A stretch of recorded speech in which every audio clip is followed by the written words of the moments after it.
Deus só trouxe conhecimento ao homem, só trouxe revelação ao homem a partir de Moisés. Que quando Moisés recebe as tábuas da lei no Sinai, ali dá-se início à revelação divina. Quando isso é um erro. Os livros poéticos apontam esse erro. Eles mostram que a sabedoria do Espírito Santo de Deus já está sendo difundida pela humanidade desde há milênios, há muito tempo atrás. Israel herda muito dessa sabedoria que Deus havia difundido entre os povos e transmite ela nos livros poéticos. E aí você tem principalmente Provérbios como detentor dessa sabedoria transmitida aos povos e absorvida pelo povo de Deus, que através da revelação divina faz o filtro.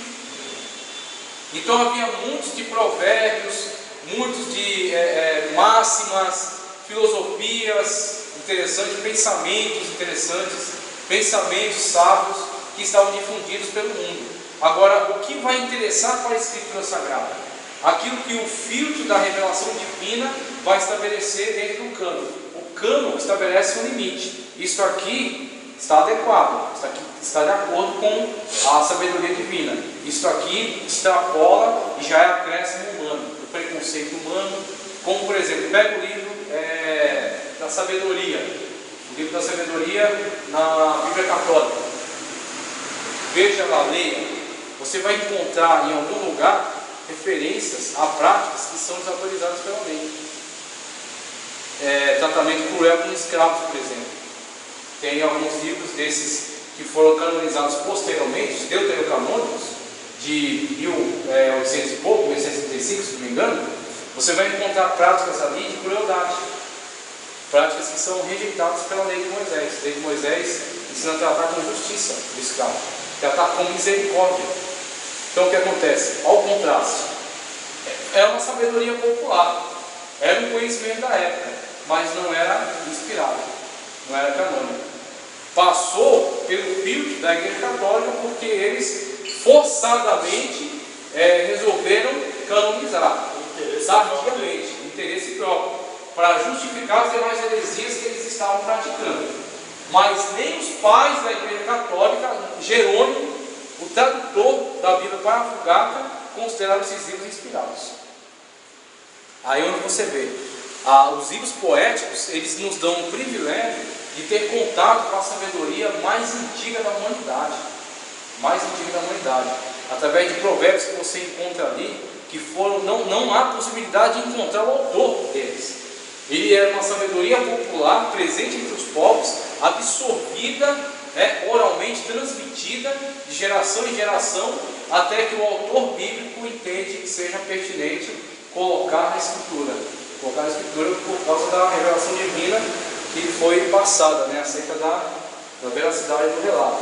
Síntese histórica da antiga sabedoria oriental. A sabedoria bíblica faz parte de uma ampla coleção de ditados escritos orais, de ditados escritos e orais profundamente arraigados na antiguidade.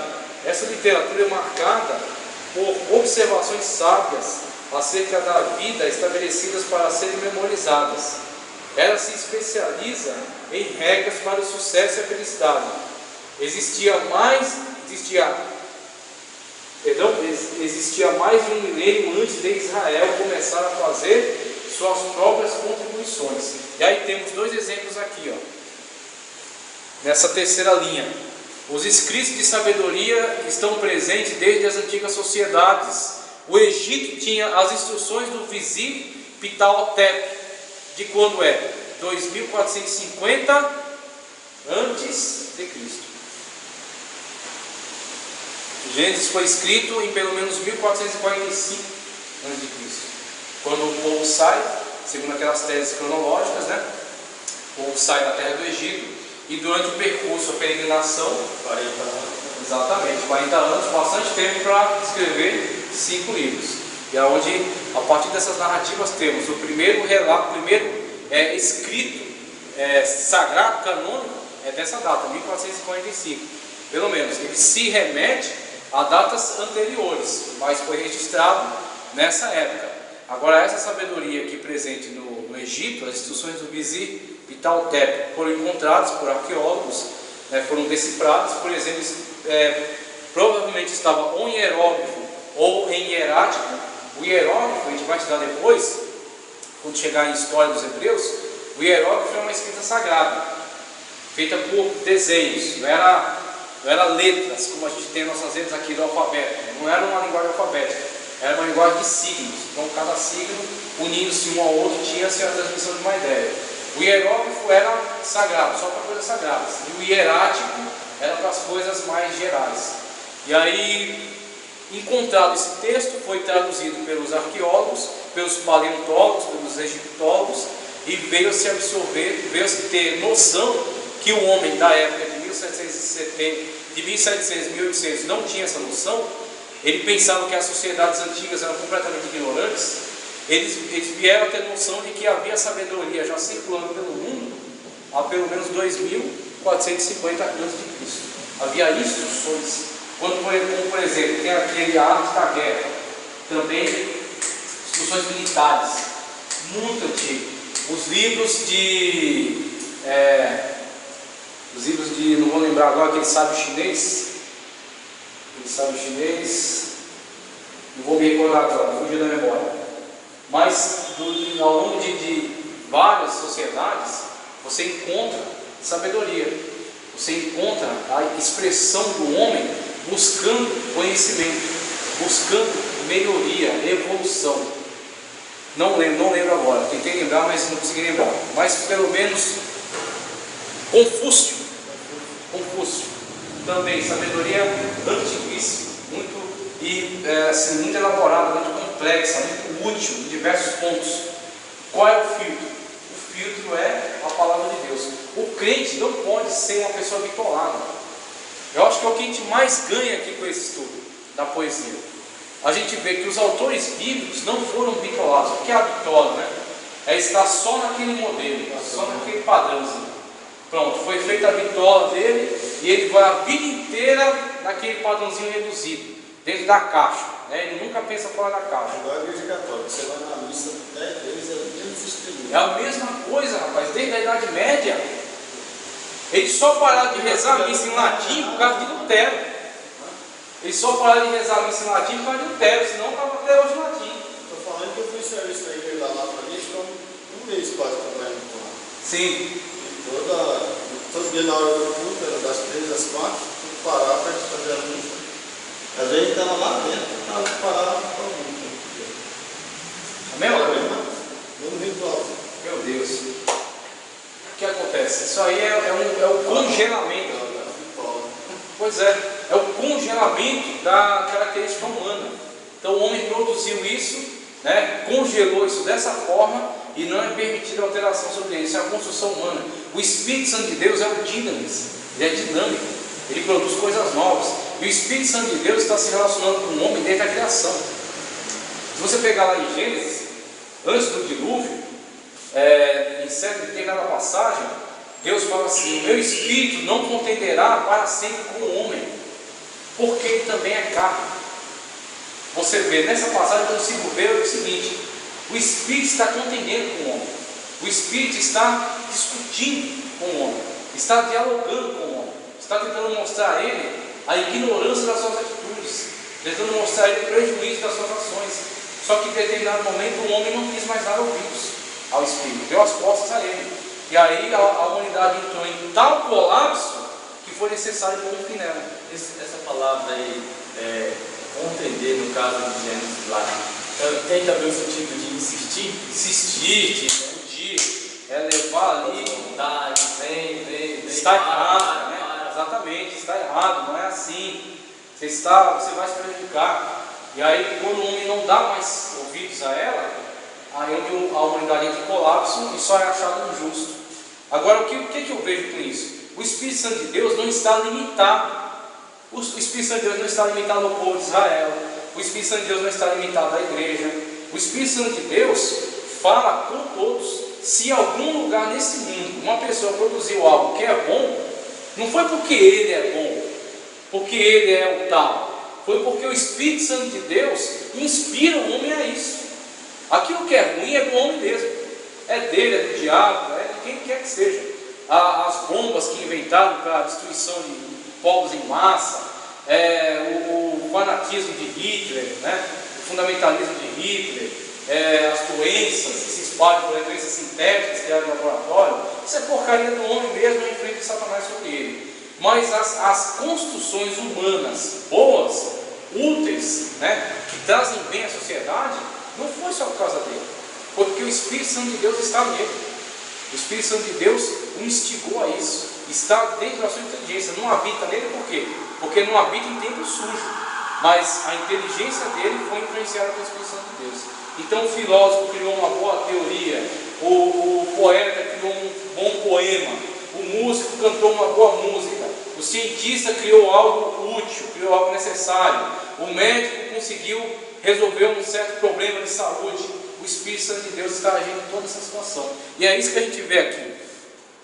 O Espírito Santo de Deus está trabalhando na terra já desde sempre. Então toda a sabedoria que foi produzida foi absorvida pela Bíblia através dos livros poéticos.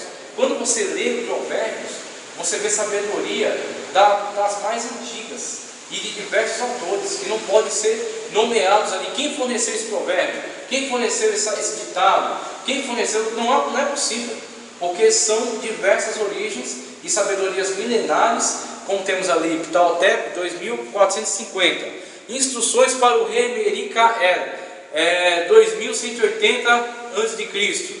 Aqui já ali era do Egito, aqui é da Mesopotâmia.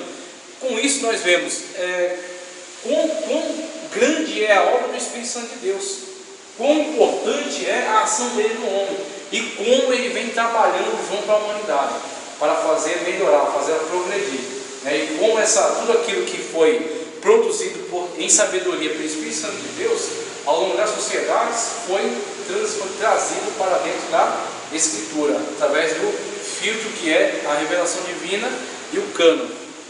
Então a gente começa a entender isso aí. A partir daqui a gente vê tipo de literatura de sabedoria, a literatura bíblica, na página 55 ainda, último parágrafo aqui dessa parte. A literatura bíblica de sabedoria tem seu início formal no século X.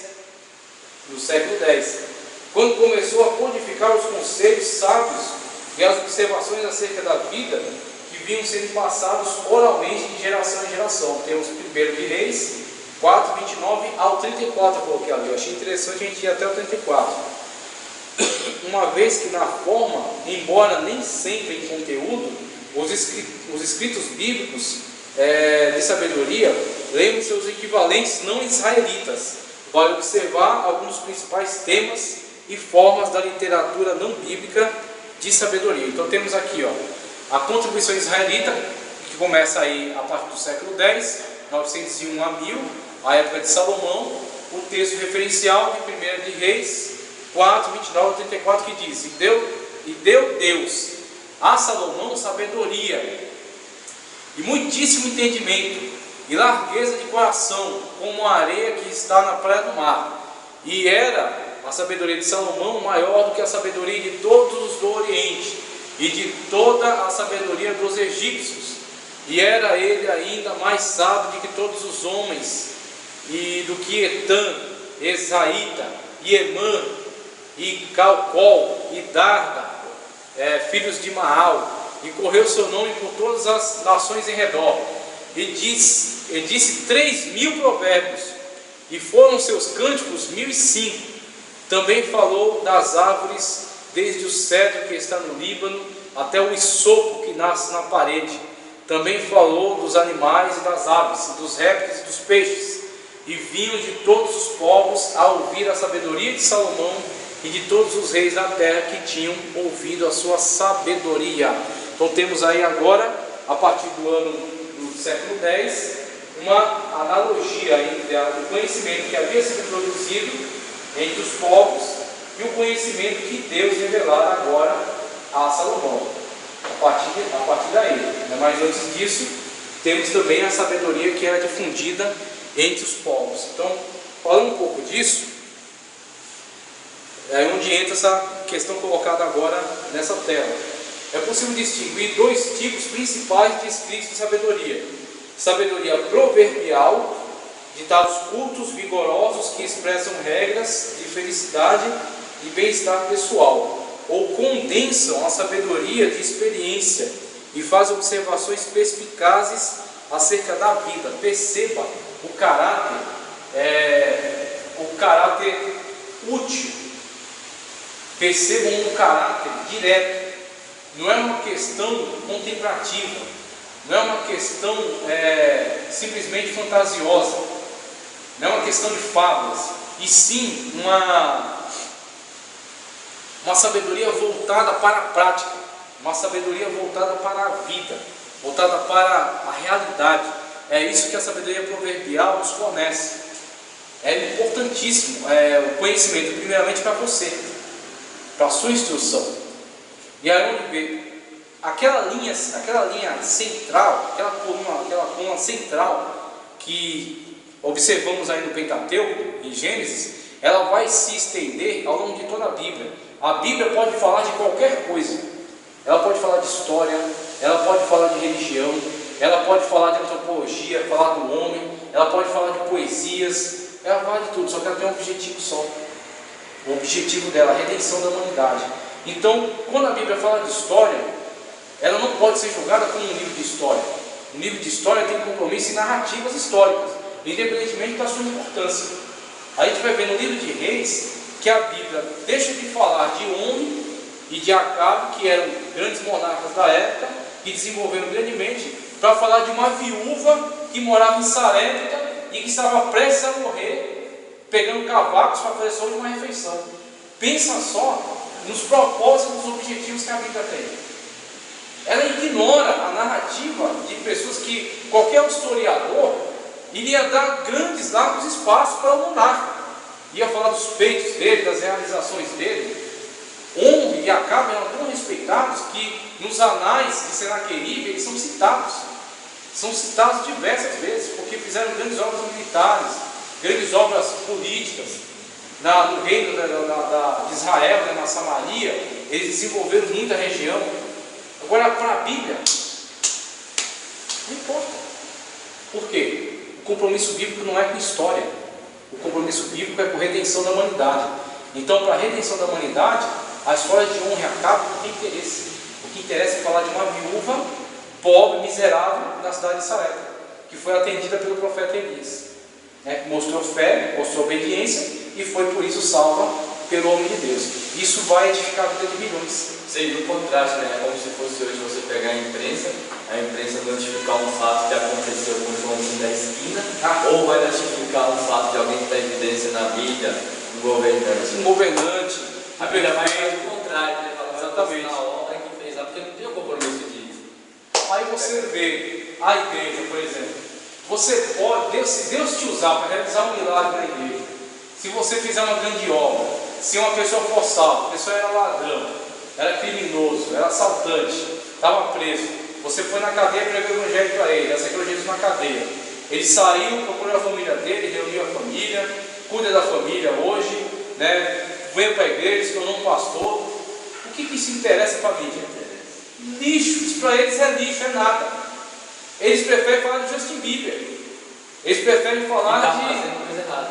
Então, está falando bobagem a vida toda. Para a mídia, o que interessa é esses personagens caricatos que chamam a atenção, que ganham espaço, que prendem a atenção de multidões, que ficam vendo lá suas bobagens, suas besteiras. Agora, Zezinho, Joãozinho, que mora na favela, que aceitou Jesus e que teve a vida mudada e que hoje é um homem de Deus, que é uma pessoa, pai de família, um homem honesto, não importa. Então os interesses são outros.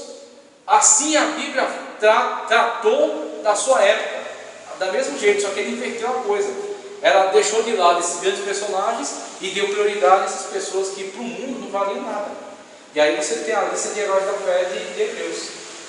O mundo não os conhecia e o mundo não os merecia também, dos quais o mundo não era digno, que andaram errantes por aí, foram passando diversas tribulações, são os heróis da Bíblia. Aí você vê nos livros poéticos, você vê essa característica. Os provérbios, eles não vão simplesmente falar de sabedoria humana, não é filosofia, não é pensamentos complexos, pensamentos sutis. é aquilo que serve para a vida, aquilo que é útil para a vida.